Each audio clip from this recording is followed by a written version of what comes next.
മാഡ്രിഡിൽ നിന്നുള്ള തത്സമയ വാർത്താ ബുള്ളറ്റിനിലേക്ക് റേഡിയോ മരിയ ഇന്ത്യയുടെ എല്ലാ ശ്രോതാക്കൾക്കും സ്വാഗതം. മാഡ്രിഡിലെ സന്ദർശനത്തിന് സമാപനം. സ്പാനിഷ് തലസ്ഥാനമായ മാഡ്രിഡിലെ ഔദ്യോഗിക പരിപാടികൾ പൂർത്തിയാക്കി മാർപ്പാപ്പ ഇന്ന് ഉച്ചയോടെ ബാഴ്സലോണയിലേക്ക് തിരിക്കും. രാവിലെ മാഡ്രിഡിൽ വെച്ച് സന്ദർശനത്തിന് പിന്നിൽ പ്രവർത്തിച്ച സന്നദ്ധ പ്രവർത്തകരെ അദ്ദേഹം നേരിൽ കണ്ട് നന്ദി അറിയിച്ചു.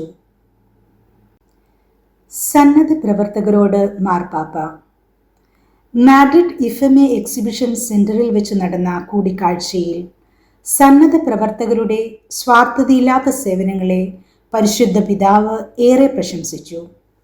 നിങ്ങളുടെ സ്നേഹവും സമർപ്പണവുമാണ് ഈ സന്ദർശനത്തെ അനുഗ്രഹപ്രദമാക്കിയതെന്ന് അദ്ദേഹം ഓർമ്മിപ്പിച്ചു. ബാഴ്സലോണ കാത്തിരിക്കുന്നു. ഇന്ന് ബാഴ്സലോണ എൽ പ്രാറ്റ് വിമാനത്താവളത്തിലെത്തുന്ന മാർപ്പാപ്പയ്ക്ക് വൻ സ്വീകരണമാണ് ഒരുക്കിയിരിക്കുന്നത്. തുടർന്ന് വിശുദ്ധ ക്രോസിൻ്റെയും സാന്ത യുലാലിയുടെയും കത്തീഡ്രലിൽ അദ്ദേഹം പ്രാർത്ഥന നടത്തും. ഇന്ന് വൈകുന്നേരം ഒളിമ്പിക് സ്റ്റേഡിയത്തിൽ വച്ച് വലിയൊരു പ്രാർത്ഥനാ ശുശ്രൂഷയ്ക്കും പരിശുദ്ധ പിതാവ് നേതൃത്വം നൽകും. ചരിത്രപരമായ ഇന്നലത്തെ പ്രസംഗം. ഇന്നലെ സ്പാനിഷ് പാർലമെന്റിന്റെ സംയുക്ത സമ്മേളനത്തെ അഭിസംബോധന ചെയ്തുകൊണ്ട് മാർപ്പാപ്പ നടത്തിയ പ്രസംഗം ആഗോള ശ്രദ്ധ നേടി.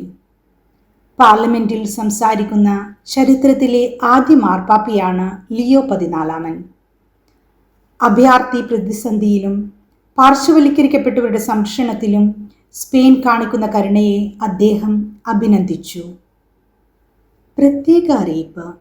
നാളെ ജൂൺ 10 ബാഴ്സലോണയിലെ പ്രശസ്തമായ സഗ്രാദ ഫമീലിയ ബസിലിക്കയിലെ പുതിയ യേശുക്രിസ്തുവിൻ്റെ ഗോപുരം പരിശുദ്ധ പിതാവ് ഔദ്യോഗികമായി ഉദ്ഘാടനം ചെയ്യും. ഈ ചരിത്ര മുഹൂർത്തത്തിൻ്റെ തത്സമയ സംപ്രേഷണം റേഡിയോ മരിയയിലൂടെ നിങ്ങൾക്ക് ശ്രവിക്കാവുന്നതാണ്. റേഡിയോ മരിയ ഇന്ത്യയ്ക്ക് വേണ്ടി വത്തിക്കാനിൽ നിന്നും ഞാൻ രാജി അനൂപ്.